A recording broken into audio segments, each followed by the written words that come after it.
শ্রীলঙ্কা সফরের আগেই তাসকিনকে জাতীয় দলে দেখা যাবে এমন খবর জানিয়েছিলেন বাংলাদেশ ক্রিকেট বোর্ড বিসিবির প্রধান চিকিৎসক দেবাশিস চৌধুরী। শ্রীলঙ্কা সফরকে সামনে রেখে ইতিমধ্যে অনুশীলন শুরু করেছেন তাসকিন আহমেদ। সকালে মিরপুরের একাডেমি মাঠে প্রখর রোদে ঘাম ঝরিয়েছেন তিনি।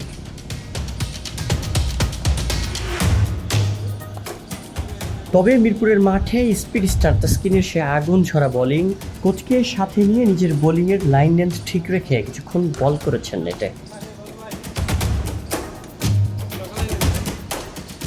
আগামী জুন জুলাইয়ে শ্রীলঙ্কার বিপক্ষে 2 টেস্ট, 3টি করে ওয়ানডে এবং টি-20 ম্যাচের সিরিজ খেলবে বাংলাদেশ দল। এদিকে গোড়ালির চোটের কারণে তাসকিনকে 1 মাস পুনর্বাসন প্রক্রিয়ার মধ্যে যেতে হচ্ছে। বিসিবির সাপোর্ট স্টাফের অধীনে পুনর্বাসন প্রক্রিয়ায় থাকছেন তাসকিন আহমেদ। চিকিৎসকদের সঙ্গে পরামর্শের পর অস্ত্রোপচার না করে পুনর্বাসন প্রক্রিয়ার পরিকল্পনা করা হয়েছিল তাকে নিয়ে। শায়ান সাব্বির, বিজিআর গাইভ।